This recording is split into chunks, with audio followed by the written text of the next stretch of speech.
Good morning guys. এই যে আমাদের আন্ডা ভুর্জি পোলাও, রায়তা। আমার মতো রোজ রান্না বান্না করো তারা অবশ্যই অবশ্যই এভরিডে ফেস প্যাকটা মাখার চেষ্টা করবে।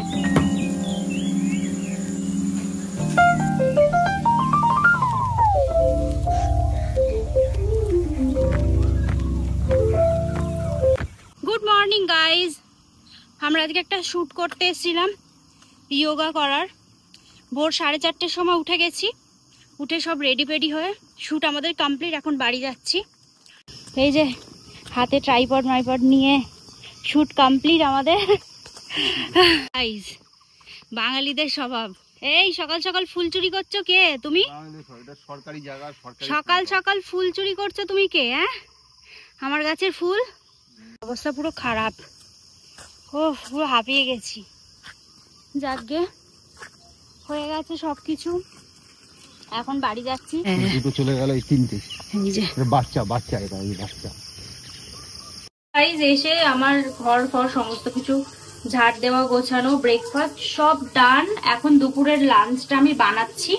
আর আজকে আমি বানাচ্ছি আন্ডা ভুর্জি পোলাও। যেহেতু সানডেতে একটু স্পেশাল খেতে সবারই ইচ্ছা করে, তো আন্ডা ভুর্জি পোলাও বানাচ্ছি। আর আন্ডা ভুর্জি পোলাও বানানোর জন্য সেরকম কিচ্ছু লাগে না। এটার জন্য আমার শর্টস আছে, তোমরা শর্টসের রেসিপিটা দেখতে পারো। ভীষণ ইজি আর ভীষণ ইয়াম খেতে একদম।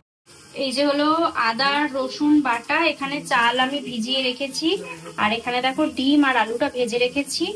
আর এখানে আছে হলো গিয়ে তোমার টমেটো কাটা, আর এখানে কিছু বেসিক্স মশলা আছে যেগুলো আর কি জলে গুলিয়ে একটা পেস্ট তৈরি করব। আর এই যে ভালো করে আমি পেঁয়াজটাকে ভেজে নিচ্ছি।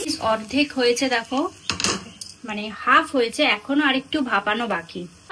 রোজ রান্না করার পরে একটা ফেস প্যাক লাগাই, কেননা রান্নাতে যা তেল ঝাল মশলা ওঠে আর যা তাপ, মানে পুরো স্কিন ড্যামেজ তো হয়ই হয়। তো তার জন্য আমি রোজ স্নান করার আগে ফেস প্যাক মাখি, যাতে অতটাও স্কিনটা ড্যামেজ না হয়। যারা আমার মতো রোজ রান্না বান্না করো তারা অবশ্যই অবশ্যই এভরিডে ফেস প্যাকটা মাখার চেষ্টা করবে। কেননা আমাদের স্পেশাল একদিন ফেস প্যাক মাখলে কিন্তু হবে না, কেননা আমরা রোজ রান্নাঘরের মধ্যে আমরা তাপটা যেহেতু আমাদের স্কিনটা নিচ্ছে, তাহলে আমাদের কি করতে হবে? রোজ স্কিনটাকে হিল করতে হবে, রোজ স্কিনটাকে কেয়ার করতে হবে। তার জন্য আমাদের এমন একটা স্ট্রং ফেস প্যাক বানাতে হবে যেটা ন্যাচারালি আমাদের স্কিনে সান ট্যান দূর করবে, যেটা আমাদের স্কিনে ন্যাচারালি আমাদের স্কিনটাকে ব্রাইট করে তুলবে, তাই তো?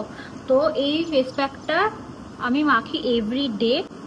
ভীষণ, মানে পটাটোর জুস যে কত বেনিফিশিয়াল, মানে তোমাদের কি বলবো গাইজ। আর যা যা আমি এই ফেস প্যাকে ইউজ করছি না, কিচ্ছু বেশি কস্টলি নয়। এই যে আমাদের আন্ডা ভুর্জি পোলাও পাতে বাড়া হয়ে গেছে, আর এখানে করেছি রায়তা, গাজর, শসা, পেঁয়াজ, কাঁচা লঙ্কা দিয়ে। এটাই আমাদের আজকের লাঞ্চ। দুপুরবেলা খাওয়া দাওয়া করে ঘুমিয়ে পড়েছিলাম। ঘুম থেকে উঠে অ্যাজ ইউজুয়াল রেডি হয়ে গেছি বিকালবেলা হাঁটতে যাব বলে।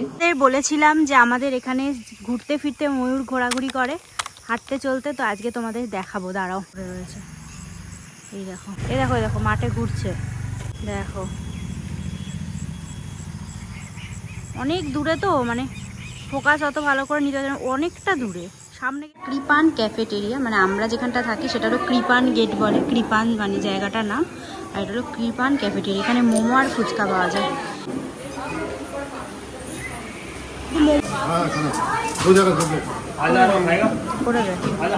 ওখান থেকে ফুচকা খেয়ে এসে বাড়িতে এসে মনে হয়েছে একটু মোমো খাই, তো তাই জন্য আমি বাড়ি এসে মোমো বানানো স্টার্ট করে দিয়েছি। দেখো ময়দা মেখে ফেলেছি, ভেজিটেবলস কেটে ফেলেছি, সয়াবিন আর চিংড়ি মাছ সেদ্ধ বসিয়ে দিয়েছি। সেদ্ধ করে রাখা সব ইয়েগুলো দিয়ে দিলাম, সয়া চাংসগুলো। একটু অবশ্যই নুন দিয়ে দেবে, আর এর মধ্যে একটু চিনিও দেবে। তো এখানে দেখো আমার তো সব বেলা হয়ে গেছে, ময়দা মাখাটা কতগুলো করে রেখেছি। এরকম করে সব কটা করে নিয়ে এবার স্টিমে বসাবো। দেখো আমি না, আর আমার গাইজ কি বলবো, কোনো স্টিমার নেই। তাই জন্য আমি কি করেছি, যে আমার কাছে যে কড়াটা আছে সেই কড়াটার মধ্যে এগুলো স্ট্যান্ডের ওপর করে বসিয়ে দিয়েছি। জানি না হবে কি না, দেখা যাক। এই যে ঢাকা দিয়ে দিলাম, দেখি কতক্ষণে কি হয়। কি হলো এখানটা আবার এই হাড়ির উপরে, এই কড়াইটার উপরে লঙ্কা কুচিয়ে রেখেছো কেন? কড়াইয়ের উপরে লঙ্কা কুচিয়ে রেখেছি, দেখো এই ফুটোটা আটকানোর জন্য। হাওয়া পাস যাতে না। এই যে আমাদের মোমো রেডি। পুড়ে গেছে, ভালো আছে। মনে হচ্ছে চিকেন মোমো। ভেতরে সোয়াবিন দেওয়া আছে, চিংড়ি মাছও দিয়েছি একটুখানি, 4টে। ভালো, তার জন্য আরো ভালো হয়েছে না? তো গাইজ আজকে আমরা ডিনারে মোমোই খেয়েছি, আর কিছু খাইনি। খেয়ে দিয়ে এখন ঘুমিয়ে পড়বো, আর মুখ ফুক ধুয়ে চলে এসেছি, স্কিন কেয়ার করবো, আর স্কিন কেয়ার করে ঘুমিয়ে পড়বো। আর তোমাদের ব্লগটা কেমন লাগলো অবশ্যই জানিও, আর প্লিজ একটু আমার সাথে থেকো, আমাকে সাপোর্ট করো, আর আমার চ্যানেলটাকে সাবস্ক্রাইব করো। তো চলো, বাই।